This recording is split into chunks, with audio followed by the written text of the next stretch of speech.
नमस्कार. दीपक रेगे कथाकथन चॅनलवर तुम्हा सगळ्यांचं मनापासून स्वागत. मित्रांनो, आज तुम्ही ऐकणार आहात विजय कापडी सरांच्या अक्कल हुशारी ह्या कथासंग्रहातली कथा.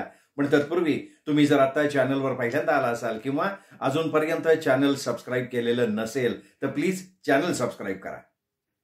ऐकूया अक्कल हुशारी ह्या कथासंग्रहातली कथा, प्रेम आणि Dobermann.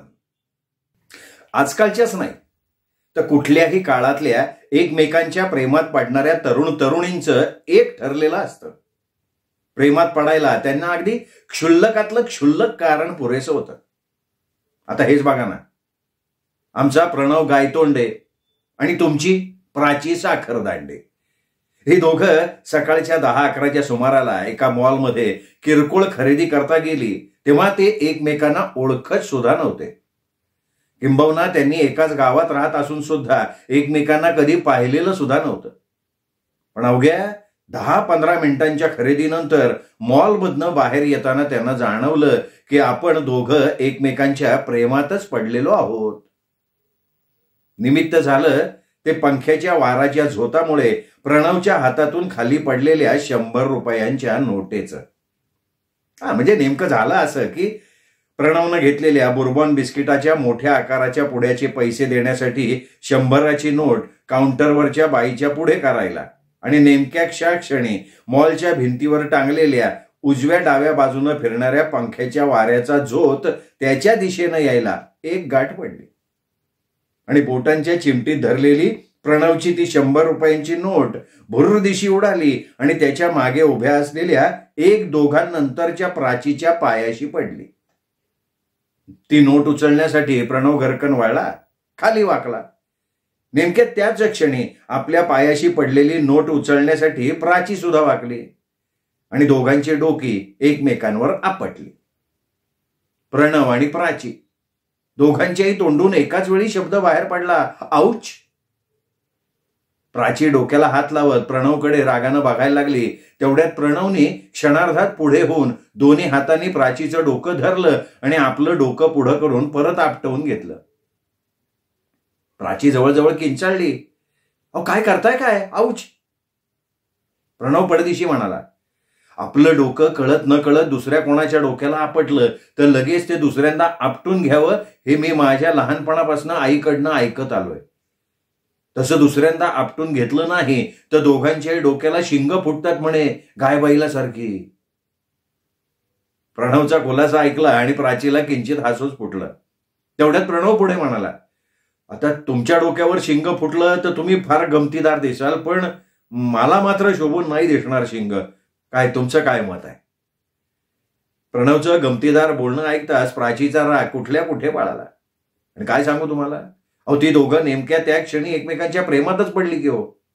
Love at first sight म्हणजे प्रथमदर्शनी प्रेम म्हणतात ना, ते त्यांच्या बाबतीत घडलं.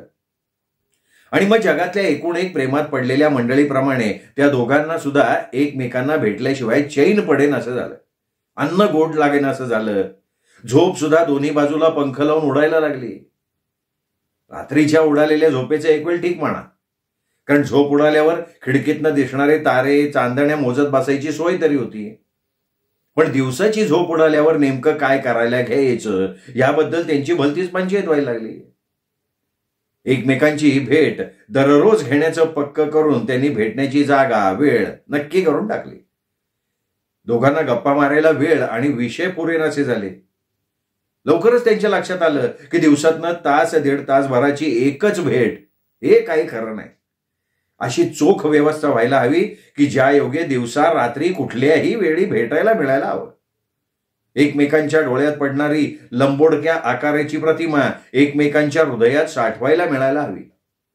आणि मग कुणीतरी त्यांच्या ध्यानात आणून दिलं की या दीर्घ प्रदीर्घ तरतुदीसाठी लग्नाच्या मांडवा खालून जायला हवं. आणि मग दोघं कधी नव्हे ती गंभीर झाली.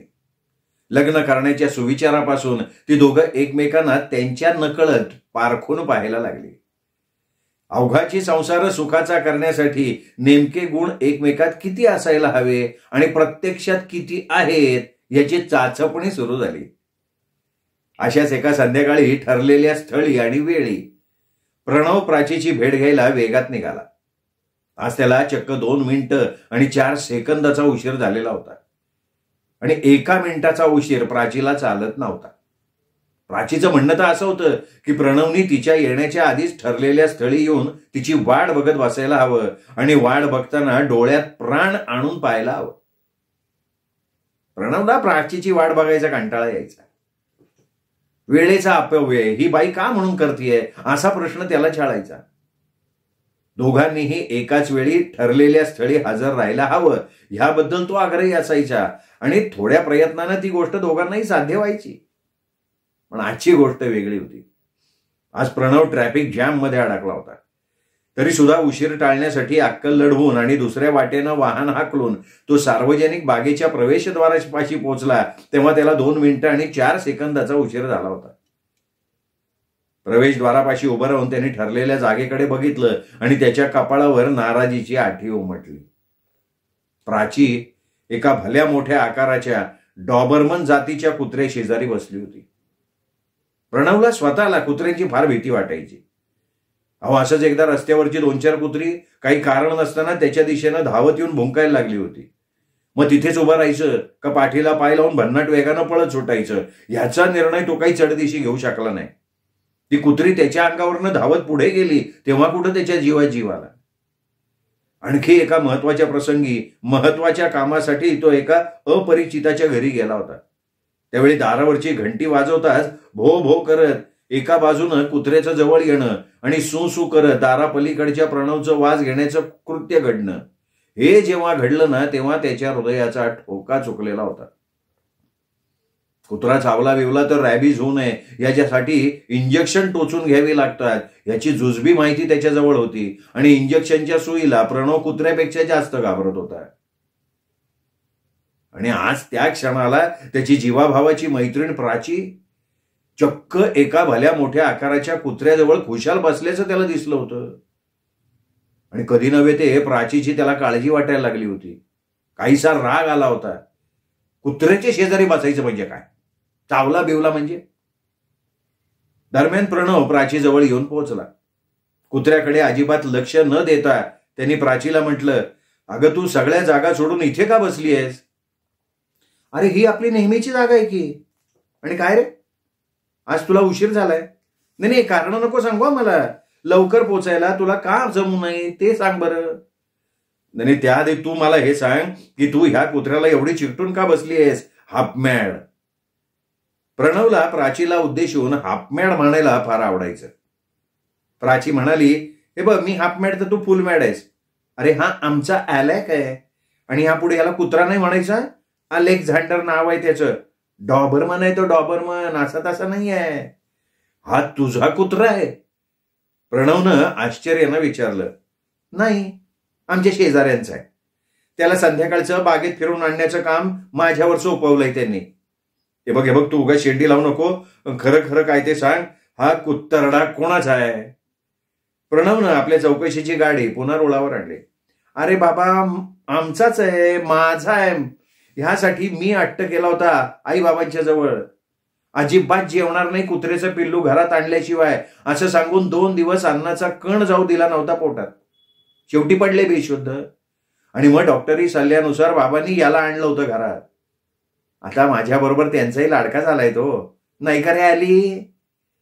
प्राचीनं कुत्र्याची साक्ष काढली आणि प्रणव काहीसा अस्वस्थ दिसायला लागला. पण याआधी कधी बोलली नाहीस याच्याबद्दल? प्रणवनं शंका उपस्थित केली. अरे याच्याबद्दल काय बोलणार? शिवाय आता आपलं लग्न होणारच आहे म्हणजे तो आपल्याबरोबर राहणार नाही का? तुझी आणि त्याची ओळख व्हायला नको? थांब ओळख करून देते. हा आमचा ॲलेक, ॲली. आणि बरं का रे, हा माझा सगळ्यात जिवलग मित्र प्रणव, प्रणू. हात पुढे कर की.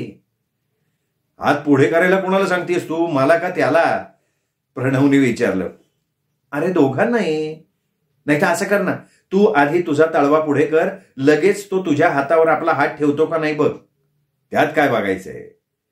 आणि मी हात पुढे केल्यानंतर त्यांनी आपली तंगडी वर केली तर? प्रणवनं आपली एक शंका उपस्थित केली. काहीतरी पचका बोलू नको रे. एक लक्षात घे, अशी शंका तुझ्या मनात आली तरी कशी? मी म्हणते मनातलं ठीक आहे एक वेळ, पण जिभेवर कशी आली तुझ्या?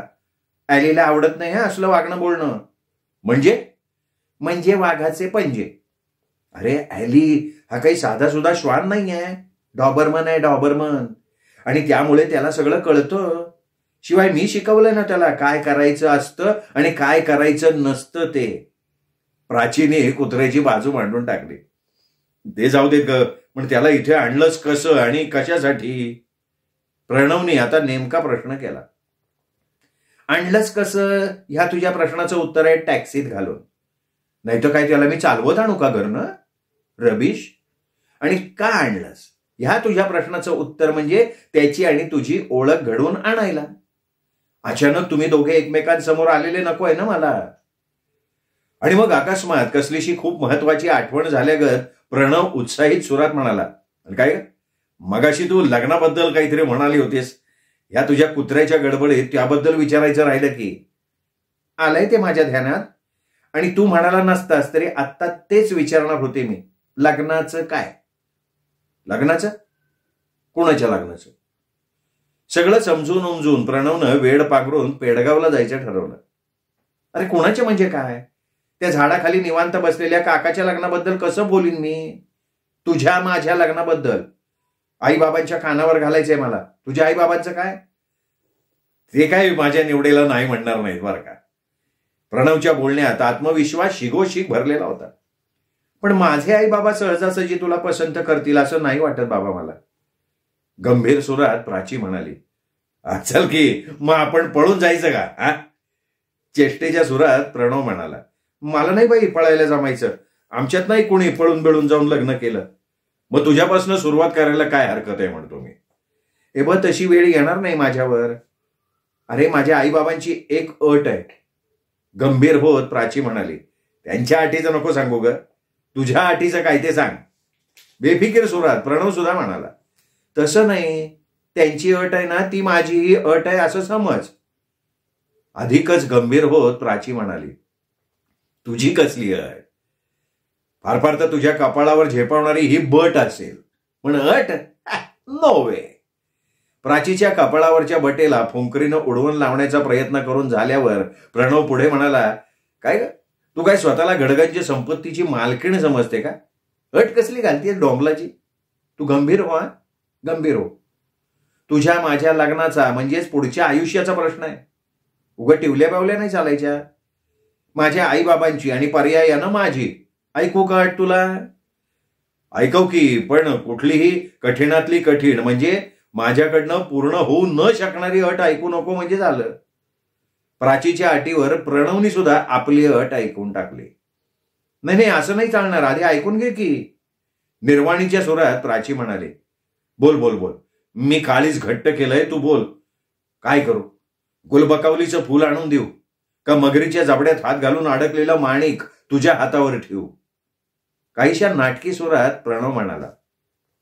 गुलबकावलीचं फुलही नको आणि मगरीच्या जावड्यातलं माणिकही नको. माझ्या बरोबर या ॲलीचा स्वीकार कर. प्राचीनं आपली नेमकी अट ऐकवली आणि ते मोठ्या उत्सुकतेनं प्रणवच्या तोंडाकडे बघायला लागली. तुझ्या ॲलीचा स्वीकार कर म्हणजे काय करू? फुल मॅड आहेस मी म्हणते ना तुला, ते काही उगाच नाही रे. अरे लग्नानंतर मी तुझ्या घरी येणार का नाही, त्यावेळी हा ॲली माझ्या बरोबर असणार आहे. काय काय काय काय काय म्हणाली? पुन्हा बोल. प्राचीच्या बोलण्यावर विश्वास ठेवायला प्रणव काही तयार नव्हता. नीट ऐक, कान साफ करून ऐक. मी म्हणतीये लग्नानंतर माझ्या बरोबर हा माझा प्राणप्रिय सखा ॲली सुद्धा असेल. प्राचीनं ॲलीच्या पाठीवरनं ममतेनं हात फिरवला. काही क्षण प्रणव प्राची आणि ॲलीकडे बघत राहिला. प्राची नेमकं काय म्हणू बघतीये हे एव्हाना त्याच्या पुरेपूर लक्षात आलेलं होतं आणि संभाव्य धोका स्वच्छपणे डोळ्यांसमोर दिसत होता. बोल की, काय म्हणणं आहे तुझं? नाही म्हणणं म्हणजे असं की हे कसं काय शक्य आहे? प्रणवनं प्राचीच्या सवालाला आपल्या परीनं सवाल उपस्थित केला. का शक्य नाहीये? ॲली इतके दिवस माझ्याकडे राहायचा, तसा आता तू तुझ्याकडे राहील, अर्थात माझ्या बरोबर. प्राचीनं अगदी सोपं करून सांगितलं. नाही ग तसं नाही, पण माझ्या आईबाबांना ना कुत्रा हा प्राणी नाही आवडत आणि तसं बघायला गेलं ना तर मला सुद्धा नाही आवडत कुत्रा. प्रणवनी नेमकी अडचण ऐकवली. आवडून घ्यावं लागेल तुला आणि तुझ्या आई बाबांना. प्रणवची अडचण प्राचीनं दूर करायला घेतली. अगं असं एकदम आवडून कसं घेणार, काहीतरीच काय बोलतेयस. माझ्या सुद्धा आई बाबांना आवडत नव्हतं ॲलीला आमच्या घरात आणणं, पण माझ्याकरता त्यांनी ऍडजस्ट करून घेतलंच का नाही. आता तर त्यांचा ॲलीवर जीव जाडलाय. मग छान आहे की, राहू दे ना त्यांना ॲलीच्या जवळ, म्हणजे ॲली त्यांच्या जवळ राहील, ते ॲलीच्या सहवासात राहतील. उगाच त्यांचं मन कशाला मोडायचं नाही का. अरे पण मग माझं काय, मी कुठे राहू शकते ॲलीशिवाय. अरे बापरे, असं झालंय प्राची. मग कठीण आहे बाबा आपलं लग्न होणं. जन्मभर आपण असंच घराबाहेर कुठे कुठे भेटत राहायचं का काय. तशी वेळ येणारच नाहीये, कारण ॲलीसह माझा स्वीकार करणारे आहेत 1-2 जण. माझ्या आईच्या बाजूचा एक आहे आणि बाबांच्याही बाजूचा एक आहे. पण मला सांग, श्वानाबद्दलची नावड हा एकच मुद्दा तुला आणि तुझ्या आईबाबांचा आहे, बरोबर आहे. तर तुम्हा सगळ्या मंडळीत आवड निर्माण करण्याचा प्रयत्न करीन की रे मी. आज तुझी त्याच्याशी ओळख झाली आहे, उद्या परवा तुम्हाला तुझ्या घरी घेऊन जा. ॲली बरोबर येईन मी, तुझ्या आईबाबांशी ओळख होईल त्याची. काय रे ॲली. प्राचीनं चक्क ॲलीला प्रश्न केला तेव्हा काहीसा वैतागून प्रणव म्हणाला, प्राची अगं तुला कळत कसं नाहीये, घरात कुत्रा बाळगणं हे तसं गैरसोयीचं आणि कठीण काम असतं ग. काय ह्या कुत्र्यांच्या अनेक सवयी असतात ग. मिनिटाला अंग खाजवायला घेऊन तो भरभर केस उडवत असतो. त्याच्या केसांमुळे घरच्यांना दमा होऊ शकतो. अगं माझ्या आईबाबांना आणि मला नाही झाला अद्याप दमा तो. अगं आणि दिवस रात्र कुत्रा भुंकत असतो, आजूबाजूच्या लोकांची झोप उडवत असतो. झोप तर सोडा, साधा विचार करत बसणंही कठीण असतं. हो, माझे आई बाबा आणि मी आमचे शेजारी जागरणं सोसत असतो म्हण की. आणि आम्हाला कुठले आले तर विचार सुचायला. अगं कुत्रा घरात वावरायला लागला ना की काय विचार नको. अगं संबंध घराला एक प्रकारचा विचित्र वास येतो ग. मी काही एक ऐकून घेणार नाही. असं कर, तू आत्ता ह्या क्षणी ॲलीला हुंगून बघ. आला ना त्याच्या अंगाला वास तर ह्या क्षणी सोडून देईन मी त्याला. अरे आपल्याला जशी आवश्यक असते ना तशी आंघोळ या मंडळींना सुद्धा घालावी लागते. अरे ॲलीला आम्ही नेहमी साफ सुथरा ठेवतो. तुझ्या घरी आल्यावर तुझ्या मदतीनं तो स्वच्छच राहील. त्याला सकाळ संध्याकाळ बाहेर फिरवून आणायचं काम मात्र तुझं. हा, आणि शेजाऱ्यांचं काय. प्रणवने नवीन मुद्दा उपस्थित केला. आता त्यांचं काय रे. अगं ते आपल्या घरी येणार नाहीत. कशाला हवे ते यायला. चुंठी वाचून खोकला जाईल. आणि मग माझ्या नातेवाईकांचं काय, ते नाही ठेवणार आपल्या घरात पाय. हे बघ मला आधी एक सांग, तू तुझ्या शेजारी नातेवाईक मंडळींचं कम्फर्ट बघणार आहेस का माझं सुख बघणार आहेस, हे आधी सांग मला. नाही पण मला तुझ्या बरोबर या ॲलीला माझ्या घरात नाही घेता येणार. ही काळ्या दगडावरची पांढरी रेख समजायला हरकत नाही. मग असं करूया का, लग्नानंतर मी तुझ्या घरी येण्याऐवजी तूच ये ना आमच्या घरी. प्राचीने नवीनच मुद्दा उपस्थित करून टाकला. आणि मग माझ्या आई बाबांचं काय, त्यांनी एकटं राहायचं का, त्यांनाही आमच्या घरात भरपूर जागा आहेच की. प्राचीने प्रणवच्या मुद्द्यातली आवाज काढून टाकली. अगं काहीतरी काय बोलते प्राची तू. लग्नानंतर मुलाने नाही तर त्याच्या आईबाबांनी सुद्धा मुलीच्या म्हणजे आपल्या सुनेच्या घरात राहायला जायचं. हा, अगं लोक काय म्हणतील. कोण लोक रे. हा, लोक म्हणजे तुझे शेजारी पाजारी, आप्त मित्र, नातेवाईक, हा सगळा गोतावळा ना. त्यांना कशासाठी एवढं महत्व देतोयस. हे बघ, पहिले 4 दिवस हसतील, तोंड वेंगाडतील, पण किती दिवस. अरे काही दिवसात विसरून जातील सगळं. आणि एक महत्वाची गोष्ट लक्षात घे, अरे आपण समाजाच्या रीतीच्या रिवाजांच्या विरुद्ध जाण्याची गोष्ट करतोय. एक प्रकारची क्रांतीच होईल किती. मुलीच्या लग्नानंतर नवऱ्यानं तिच्या घरी जायचं. हो हो हो हो, नवऱ्यानं आपल्या आई बाबांसकट नवरीच्या घरात जायचं. अरे नवीन उदाहरण ठरेल समाजासाठी.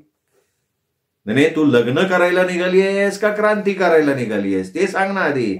दोन्ही. लग्न करता करता क्रांती करायची संधी मिळत असेल तर ती मी का म्हणून सोडावी, तूच सांग की. प्राचीच्या डोळ्यात वेगळ्याच प्रकारची चमक बघून नाही म्हटलं तरी प्रणव चमकला. हे प्रकरण हाताबाहेर तर चाललेलं नाही ना. असं नाही चालायचं. नाही म्हणजे चालणार नाहीच आहे असं. आणि मग काही क्षण ठाम विचार करून प्रणव म्हणाला, तर मग आपण आज या ठिकाणी, या इथे, ह्या क्षणी एकमेकांना निरोप देऊया. यापुढे भेटायचं नाही. माझी आणि तुझी आणि या ॲली नावाच्या कुत्तरडेची वाट वेगळी. हे तुझं फायनल समजायचं का मी? हो, जवळजवळ फायनल. पण ही वेळ तू आणलीयस माझ्यावर, मी नाही आणलेली वेळ आहे. प्रणवच्या आवाजात ठाम विश्वास दिसला.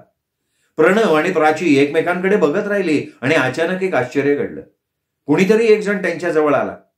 त्याला बघताच ॲलीनं एकदम त्याच्या दिशेनं धाव घेतली. कान खाली पाडून तो जोरजोरानं आपली शेपटी फिरवायला लागला.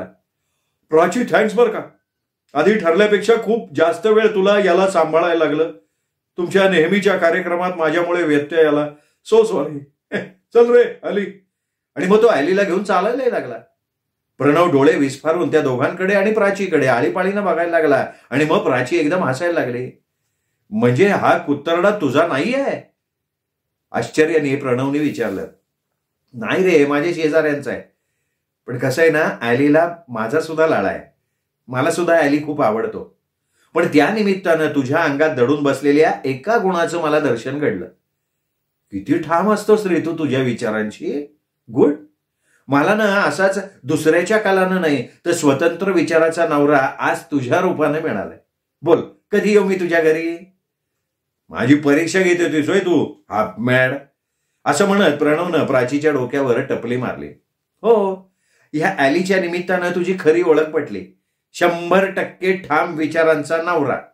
बायकोपेक्षा सुद्धा आपल्या आईबाबांचा विचार करणारा नवरा. अरे, असा नवरा आजच्या जमान्यात विरळा. काय म्हणते मी, फुलमॅड? प्राचीनं विचारलं आणि मग बाग बंद व्हायची वेळ झाली असं सांगायला बागेचा रखवालदार येईपर्यंत त्या दोघांच्या गप्पा रंगल्या, खूप रंगल्या.